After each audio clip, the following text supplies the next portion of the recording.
It's Nate. I found another one. Another story about the things we carry. The silver ring hung from a thin leather cord, hidden just beneath his shirt collar, close enough to his heart that he could feel it when he breathed. Not everyone noticed it.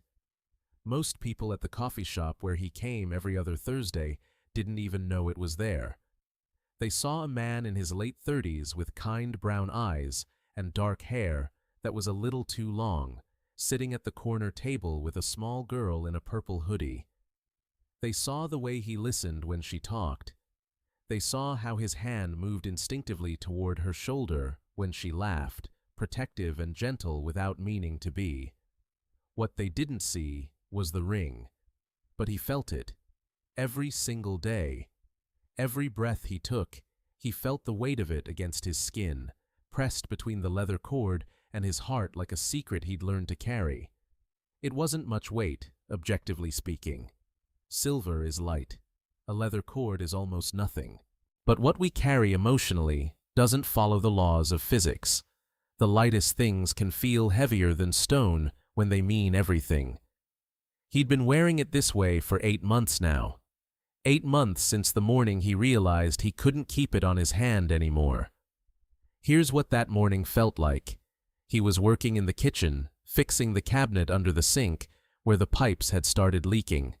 His hands were full, literally full, with wrench and washcloth, and the kind of focused attention that comes when you're trying not to think about the bigger broken things in your life. The ring caught on the metal of the cabinet door. Just a small catch, a barely there hesitation.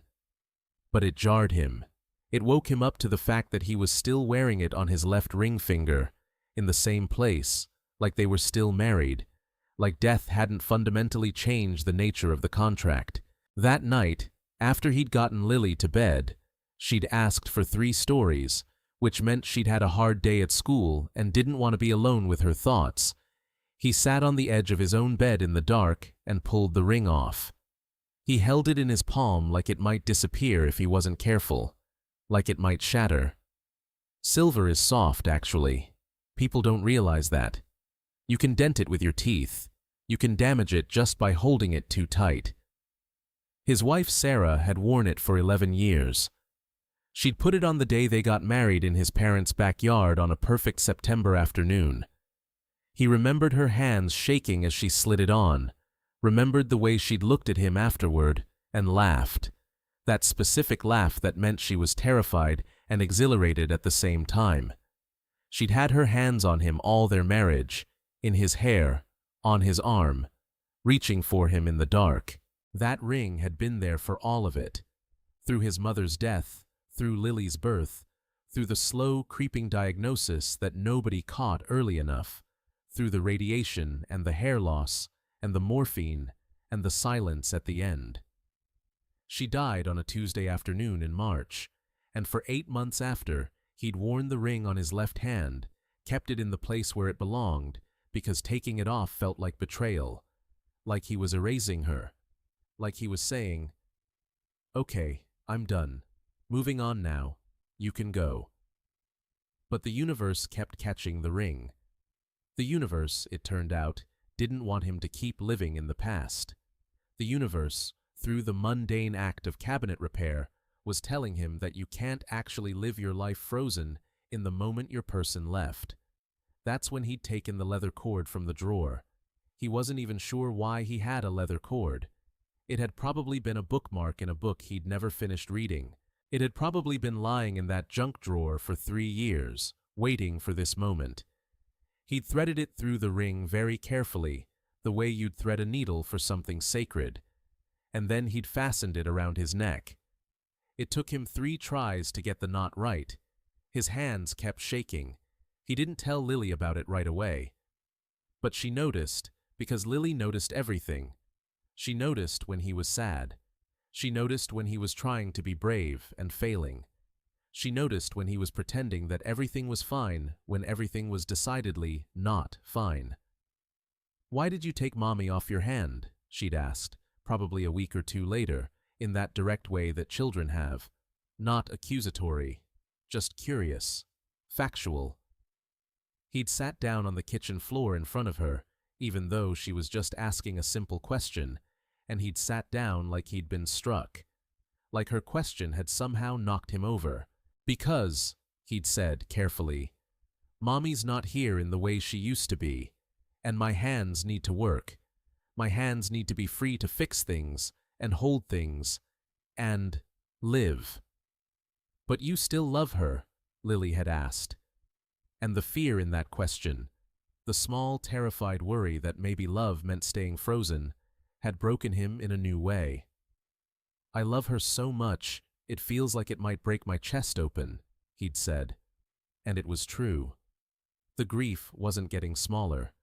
It was just learning to fit into different shapes. So where's the love now? Lily had asked.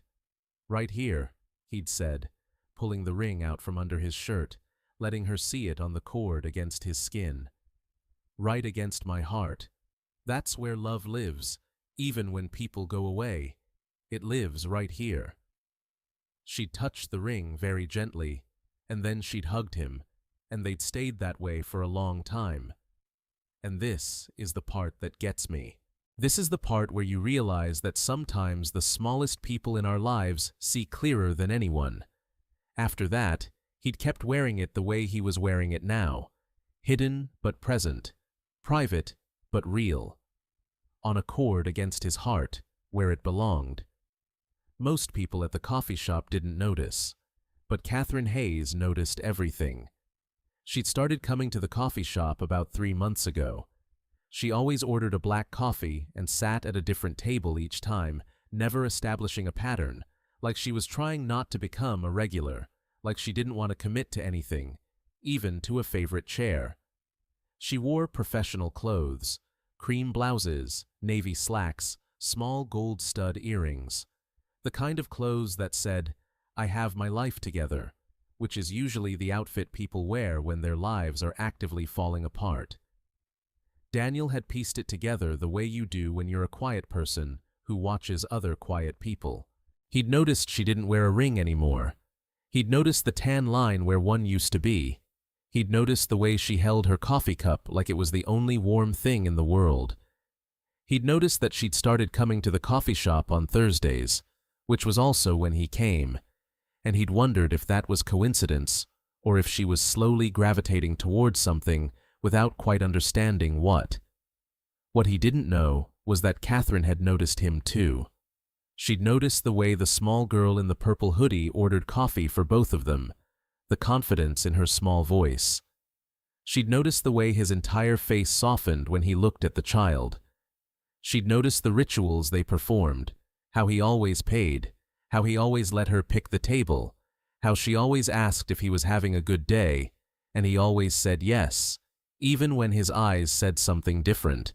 And then, one Thursday, when the girl had stood up to get a napkin, when she'd knocked over her drink trying to reach the dispenser, when the liquid had started spreading across the small round table in that way that feels like a small disaster in the moment, Catherine had seen something. She'd seen Daniel lean forward quickly to help, and the charcoal Henley shirt had shifted, and the leather cord had caught the light, and the ring, the silver ring, had slipped out into the open air. Just for a moment. Just for long enough. Catherine had frozen. She'd watched him tuck it back immediately, his hand quick, almost reflexive. She'd watched him comfort his daughter and clean up the spill and help her to the counter to get another drink. She'd watched him do all of it like nothing had happened, like his whole interior world hadn't just been exposed, but it was all she could think about. A ring on a cord. Silver. Wedding ring, almost certainly. She'd been married long enough to know the shape of them, long enough to know what it meant when a man wore one. She couldn't stop thinking about it. It was the next Thursday when she finally asked. They were the only ones left in the coffee shop. The small girl had gone to the bathroom. The barista was wiping down the counter. The afternoon light was the kind of gold that only happens in late August, the kind of light that makes everything feel like it's being photographed for a memory, even while it's happening. Catherine had stood up. She'd walked to his table, and she'd done something she probably shouldn't have done. Something her therapist, not the one she was seeing, but the one she probably should have been seeing, would have told her was a violation of boundaries. "I've seen you here before," she'd said, "with your daughter. She's beautiful." Daniel had looked up, surprised, polite, guarded in that way of quiet people when they're approached. His hand moved protectively toward his coffee cup, a gesture so small and practiced she almost missed it. "Thank you," he'd said. "I noticed you wear a ring," Catherine had continued, and she could hear how it sounded, too direct, too personal, but she couldn't stop herself. "On a cord. I've been wondering about it." There had been a pause, a long one, the kind of pause that contains an entire conversation in silence. His jaw tightened. She watched him calculate the cost of honesty against the price of deflection. "I do," he'd said finally. "Is it a wedding ring?" Catherine had asked, and she hated herself for asking. She hated herself for the way she was leaning forward, the way her voice had gotten smaller, the way she was projecting something painful onto this stranger at a coffee shop. But she also couldn't stop. Something about him was a mirror, and she needed to know what was reflected back. "It is," Daniel had said, and his hand had moved to his neck, touching the cord through his shirt, a gesture so reflexive it hurt to watch. She could see it now, just the edge of it, the leather cord visible against the charcoal fabric. "Are you married?" Catherine had asked, and Daniel had closed down. She watched it happen in real time, watched the door close in his eyes, watched him recalibrate, pulling back from the moment like it had burned him. When he spoke, his voice had changed, flatter, filtered through some internal decision to stop sharing. "Not anymore," he'd said quietly. And he'd turned back to his coffee like the conversation was over. But Catherine wasn't done. Catherine was recently divorced, 6 months out, still very much not okay, and she saw in this man's careful movements and his hidden ring and his guarded expression something that looked like her own pain, and she couldn't let it go. "I'm sorry," she'd said. "I didn't mean to pry. It's just, you seem sad. And I recognize sad because I'm sad too. So I guess I was wondering if you were...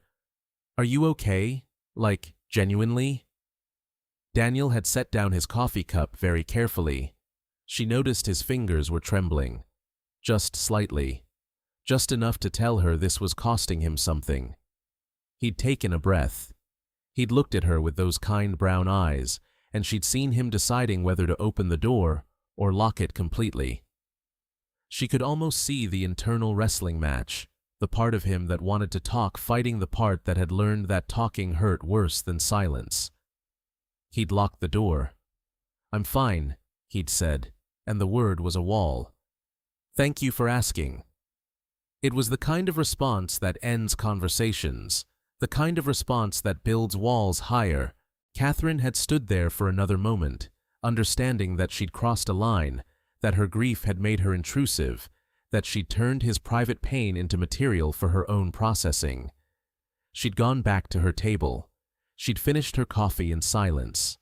And she'd kept coming back on Thursdays, the same way he did, like they were both showing up to something they couldn't name.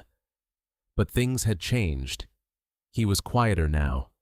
He watched her more carefully, wariness replacing the comfortable invisibility he'd had before. And Catherine had gone home that first Thursday after the conversation and cried in a way she hadn't allowed herself to cry in months, because she'd recognized something in his pain that she didn't want to recognize in her own. She'd recognized someone who was trying very hard not to let other people see how broken they were. It was the following Thursday when things got worse. Daniel had excused himself to go to the restroom. Catherine watched him stand, watched him leave Lily alone at the table with her hot chocolate. And before she could think better of it, before her professional judgment could stop her, she found herself standing, found herself approaching the small girl. Hi, she said, sitting down in the chair Daniel had vacated. Her heart was beating too fast. She knew this was a violation of some kind. She knew she was crossing a line. I'm Catherine. I saw you both here last week. I hope I didn't upset your dad. Lily looked at her with those ancient brown eyes. 7 years old, and somehow already equipped with a lie detector. You did a little, Lily said, not unkindly. He gets quiet when people ask him about the ring. He doesn't like talking about Mommy to people who don't know her. Oh, Catherine said, and the simple honesty of it broke something in her. This small person, delivering the truth without judgment. I didn't realize. I'm sorry. Why do you care? Lily asked. And it wasn't accusatory, just genuine curiosity. Lots of people come here. You don't seem like someone who notices other people's sad. Catherine was quiet for a long moment. Because I'm sad too, she said finally. And when I see someone else who's sad, I guess I want to understand it. Like maybe understanding someone else's sad will help me understand mine. Lily considered this. She took a sip of her hot chocolate, leaving a small foam mustache on her upper lip. That doesn't work, Lily said.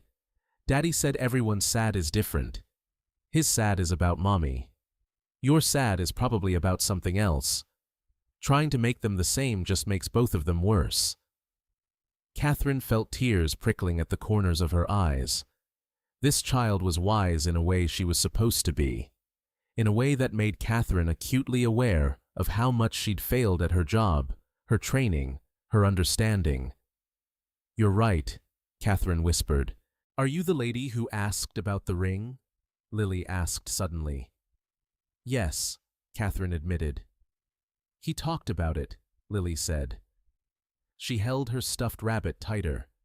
He was sad that night, not in a bad way, in a thinking way. He thought about it for a long time. He said maybe you didn't understand about the ring, and maybe that was his fault for not explaining, but he was scared to explain it to someone he didn't know. Does that make sense? It does, Catherine said. It makes perfect sense. Lily nodded, satisfied with this assessment. She took another sip of chocolate. Mommy died, Lily said, her voice matter-of-fact the way children are about the biggest truths. Daddy wore her ring on his hand for a long time. Then he put it on a cord. I think maybe he was scared too, of forgetting her if he moved it, of hurting it if he kept it the way it was. Catherine couldn't speak. Her throat had closed. She just nodded. There's Daddy, Lily said, pointing. Daniel was returning from the restroom, and he stopped cold when he saw Catherine sitting at his table with his daughter. Catherine watched his face cycle through several emotions in quick succession. Confusion, concern, a flash of something like betrayal, and then something softer. Resignation, maybe, or acceptance. Catherine stood quickly. I'll go, she mouthed to him. Lily reached out and gently touched her arm. You don't have to, the small girl said, but you have to be nice. He's still learning how to let people be nice to him. That's when Catherine had gone back to her own table, sat alone with her coffee. But she was different now. She was beginning to see. It was the following Thursday when things got worse before they got better. Lily had come in with her dad and immediately seemed to study Catherine with new intentionality. Children notice when boundaries have shifted. They notice when someone has apologized without words. Daniel ordered their usual. He was quieter than before, but different quiet. Not closed-off quiet, just thoughtful quiet. The quiet of someone processing something. After they'd settled at their usual table, Lily noticed something. Catherine noticed that Lily noticed. The small girl was tracking the emotional landscape with the precision of a sonar operator. Daddy, why are you thinking really hard today? Lily had asked, not looking up from her drink. I'm not thinking hard, Daniel had said. but there was a softness in his tone, a surrender. "You are," Lily had said. "Your thinking face is on. You get it when someone makes you think about things you don't want to think about." "Is it about the lady?" Lily asked quietly. Not accusing, just asking with the directness of someone who had decided that directness was the fastest path to truth. Daniel had glanced over at Catherine's table, just briefly, but Catherine had caught it. "Maybe," he'd said to his daughter. "Maybe a little." "She seems sad like you," Lily had offered.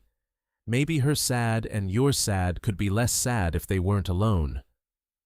Daniel had put down his coffee cup. "When did you become so wise?" he'd asked his daughter. "I always was," Lily had said matter-of-factly. "You just didn't notice." After they'd left, Lily's small hand in his, the purple hoodie disappearing through the coffee shop door, Catherine had sat alone with her black coffee and her recent divorce and her borrowed ring, her mother's now, sitting in a velvet box on the dresser at her parents' house, her own ring still on her left hand though she'd taken off the diamond, just the band remaining like a ghost of the commitment that had failed.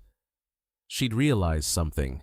She'd realized that her grief about her marriage had made her careless with other people's grief. She'd realized that because her wedding ring was off, she'd wanted his to be off too, to be normal about it, to move forward the way grief counselors are supposed to move forward, with acceptance and growth and all the words in the self-help books. But he wasn't ready. And maybe, she'd thought, looking at her own tan line, maybe she wasn't ready either. It's Nate. And this is the part that nobody expected. The next Thursday, Catherine came in deliberately early. She ordered her coffee and sat at her usual table with the newspaper she wasn't reading and her racing thoughts. She'd spent the entire week thinking about what she would say. She'd practiced apologizing. She'd practiced backing away gracefully. She'd practiced all the ways a therapist knows to undo the damage that intrusion causes. But she hadn't practiced for the look on Lily's face when the girl came in alone. Alone. Catherine's heart had stopped because that meant Daniel was late or wasn't coming or something had changed, and she'd done that. She'd created the change with her carelessness. "Hi," Lily had said, approaching Catherine's table. The small girl in the purple hoodie had stood there with the kind of confidence that suggested she'd been thinking about this too. "Are you the one who made my daddy sad?" There was no accusation in the question, just clarity. "I think I might be," Catherine had said, and the honesty had surprised her. Therapists aren't supposed to admit things like that to children. "He talks about you," Lily had said, sitting down in the empty chair at Catherine's table uninvited. "He said you were sad too. He said sometimes when people are sad, they forget how to be gentle with other people's sad." "That's very wise," Catherine had said, and she meant it. "Daddy says that," Lily had said. "He says wisdom is just noticing things and remembering that everyone is trying, even when it doesn't seem like it." The small girl had held the stuffed rabbit, the one she always carried, and she'd looked at Catherine with eyes that were far too old for her face. "Do you want to know about the ring?" Lily had asked, and Catherine had realized she'd been waiting for someone to tell her. She'd been waiting for permission to understand. "Yes," she'd said. "I do." "Mommy died," Lily had said, stating it like a fact, the way children do with the biggest truths. "She died when I was still little. I don't remember everything, but I remember how Daddy cried. I remember how his hands shook when he held her hand. I remember how he couldn't look at anything for a long time after. He just looked down, for a really long time, like the ground had answers." Catherine had felt tears starting, but she'd let them come. Professionalism be damned. She could taste the salt of them, could feel her heart pressing against her ribs like it was trying to escape. The coffee shop seemed to shrink. The sound of the espresso machine faded. There was only Lily's small voice, only the weight of what was being said. I was scared, Lily continued, and she was still just a child, still holding her stuffed rabbit, still in her purple hoodie that probably had chocolate stains on the cuffs. I was scared he would never look up again. That mommy going away meant he would go away too, just in a different way. Lily's eyes got shinier, not tears exactly, but the beginning of them, the threat of them. The ring was on his hand before Mommy died, Lily had continued, and it was on his hand when she died. It was on his hand for all the sad things. But then, one day he took it off, because his hands needed to work, because he needed to fix things and hold things and be alive, even though Mommy was dead. The small girl had pulled out her own necklace. She was wearing one under her purple hoodie, and had shown Catherine a small piece of paper folded so many times it was barely readable. On it, in careful child's handwriting, "Mommy is in my heart." "Daddy made me one too," Lily had said. "He made me a heart that holds Mommy. So I have her, but I'm not sad all the time. I just remember she's there, right here."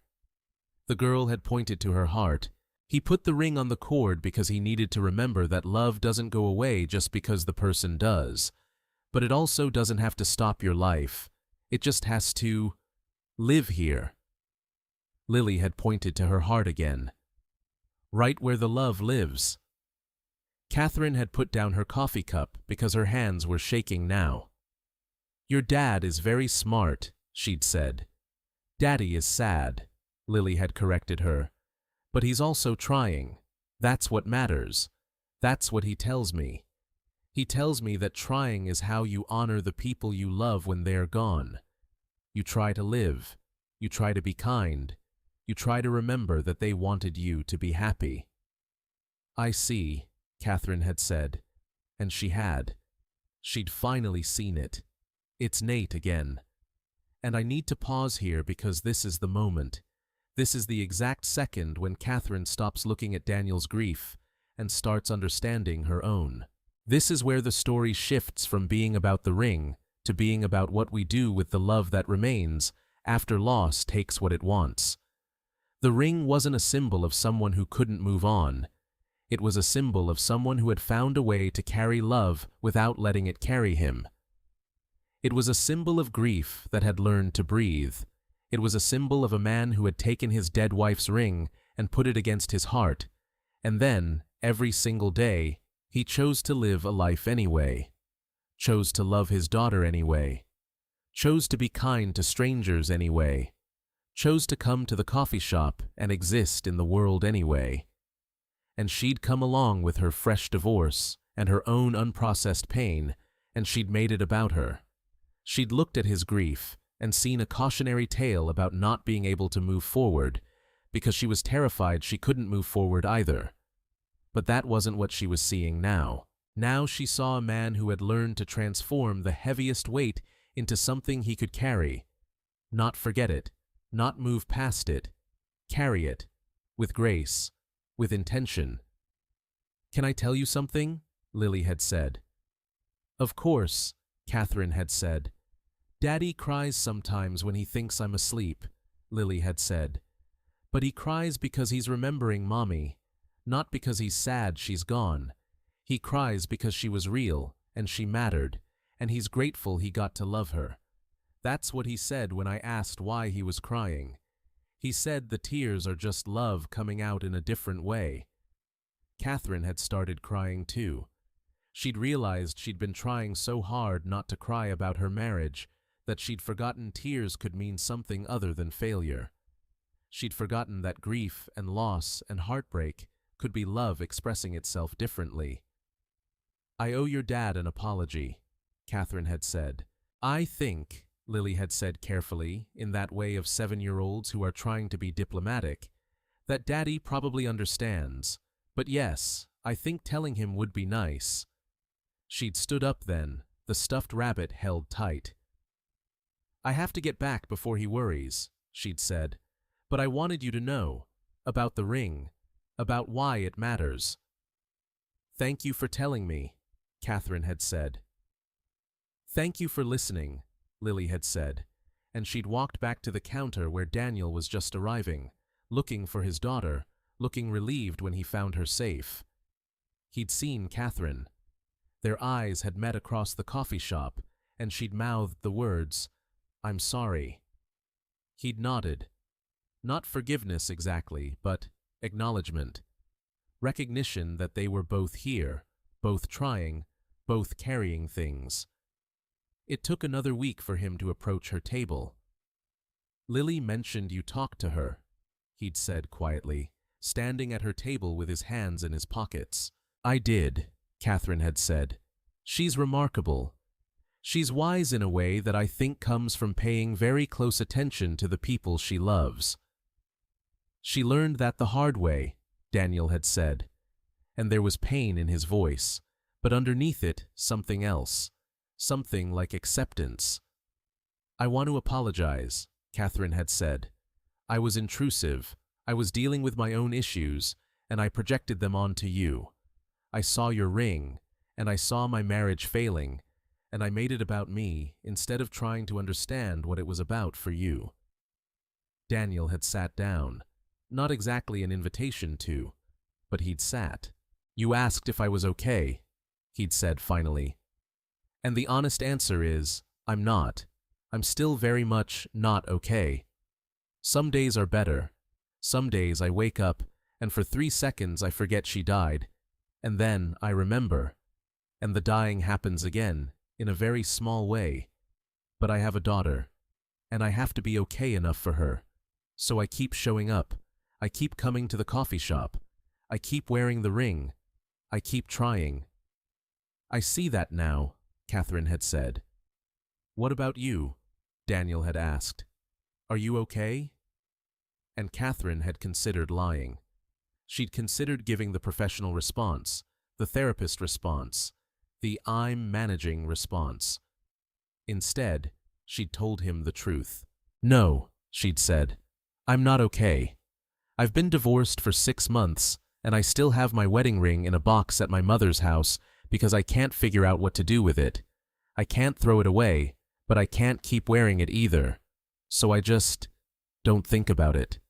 I come to this coffee shop every Thursday, and I pretend I'm fine, and I watch other people, and I try to understand how they're bearing up under the weight of their own grief, so I can figure out how to bear mine." "Maybe," Daniel had said, "that's not the right approach." "How do you mean?" Catherine had asked. "Maybe," he'd said, "instead of watching from a distance, you have to actually let people help you understand.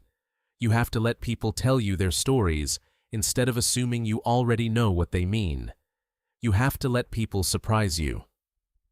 And Catherine had thought about Lily, about how that small girl had trusted her with the most precious story, about how she'd chosen to be vulnerable because she loved her father and wanted someone to understand him. "I think," Catherine had said slowly, "you might be right." "I know I'm right," Daniel had said, and there was the smallest smile at the corner of his mouth. "My 7-year-old told you all this. Clearly I know what I'm talking about." Catherine had laughed. A real laugh. The first one in a very long time. They'd sat together in the coffee shop for another hour. He'd told her about Sarah. The way she laughed. The way she knew things without being told them. The way she'd been sick and brave at the same time, which is maybe the hardest thing a person can be. He'd told her about the diagnosis and the fighting and the moment he'd understood she wasn't going to make it. And Catherine had told him about the marriage that had slowly eroded, the growing distance, the therapy that came too late, the divorce that was supposed to be a relief, but mostly just felt like failure. "I don't know how to carry this," she'd said. "I don't know how to move forward when everything feels like I'm leaving behind a piece of myself." "Maybe," Daniel had said, "you don't move forward the way you think you're supposed to. Maybe you move sideways for a while. Maybe you find ways to remember what was real about it without letting that realness stop your life." "Like the ring," Catherine had said. "Like the ring," he'd agreed. The next Thursday, Catherine had brought her wedding ring. She'd had it in her purse for a week, in a small velvet box, terrified and determined at the same time. "I don't know what to do with it," she'd said, putting it on the table between them. Daniel had picked it up carefully. He'd held it in his palm the way you hold something sacred. "That's okay," he'd said. "You don't have to know yet. But what you do know is that it meant something. What you know is that you tried. What you know is that your heart is big enough to love something that didn't work out the way you hoped. And that's not failure. That's actually the most beautiful thing a person can do." Catherine had taken back the ring. She hadn't put it back on her hand, but she'd gotten a cord, leather, matching his. And that night, when she was alone in her apartment, she'd threaded it through the band and fastened it around her neck. Not pressed against her heart the way Daniel wore his. She wasn't there yet, but close. Hidden under her blouse, a secret weight she could feel with every breath, a reminder that she'd loved, that it was real, that it had mattered even though it hadn't worked. And maybe that was enough. Maybe that was the beginning of being okay. The last time I saw them at the coffee shop, Lily had orchestrated the whole thing. She'd asked Catherine to come on a Thursday. She'd told her dad Catherine would be there, and then she'd positioned herself at the table next to them and ordered coffee for 3 instead of 2. "I think," Lily had said with the certainty of a very small person who has figured out something very important, "that you should both learn how to not be lonely. Daddy's lonely. You're lonely. That seems like something you could fix together." And they'd both laughed. That surprised, delighted laugh that comes when you realize your child might be wise beyond measure. After the coffee shop that day, Daniel and Lily had walked home together. The neighborhood was golden with late afternoon light, the kind of light that makes ordinary streets look like they belong in a photograph someone will remember forever. Lily had held his hand, her small fingers wrapped around his, her pink sneakers matching the rhythm of his worn leather boots on the sidewalk. "That lady was nice," Lily had said as they passed the corner store. "Yes," Daniel had said. "She was. She had some trouble today, but yes, she was nice underneath." "Do you like her?" Lily had asked. Very matter of fact. The way children ask about things that matter. Daniel had been quiet for a moment. They'd passed 2 houses, a neighbor watering plants, a child on a tricycle. "I think I could," he'd said finally, "if I let myself. But I'm still scared. I'm still in love with someone else." "You can be both," Lily had said. "Mommy's still my mommy. But I can like Catherine too. Love doesn't work like there's only so much. It just gets bigger when you add more people to it." They'd turned the corner to their street. Daniel could see their house ahead, the front door painted blue, the porch where he and Lily sometimes sat with lemonade in the summer. "When did you become so smart?" he'd asked his daughter. "I've always been this smart," Lily had said. "You just didn't ask me anything important before." Daniel had squeezed her hand, and he'd realized something in that moment. Realized that grief was real and valid and necessary. But so was moving forward. So was learning that you could carry the old love and make room for new kinds of connection. That you could honor what was gone and still choose to live. Lily had swung their linked hands as they walked, that small, innocent gesture. Her rabbit tucked under her other arm, her voice humming the song they always hummed together, a song her mother used to sing. And Daniel had felt the ring against his heart, still there, still present, but also somehow lighter, like it had stopped being a weight and had transformed into something else, a thread connecting him to his past, a way of keeping Sarah close without letting her keep him frozen. "I don't know if they're together now. Romantic love is a mystery. Grief is a mystery. How 2 broken people decide to try to love each other is maybe the deepest mystery of all. What I do know is that Daniel still wears the ring, and Catherine now wears one too. And neither of them is invisible anymore because they found each other in a coffee shop on a Thursday afternoon and decided that trying, just trying, was enough. What I know is that the ring wasn't about being stuck in the past. It was about honoring the realness of love in a way that didn't stop you from living. And I know that sometimes the smallest voice in the room is the one that understands the most. This is Nate. And I found another one. Another story about the things we carry and how the right person helps you understand that carrying something doesn't mean you're broken. It means you've loved. And that's the most beautiful thing any of us can do.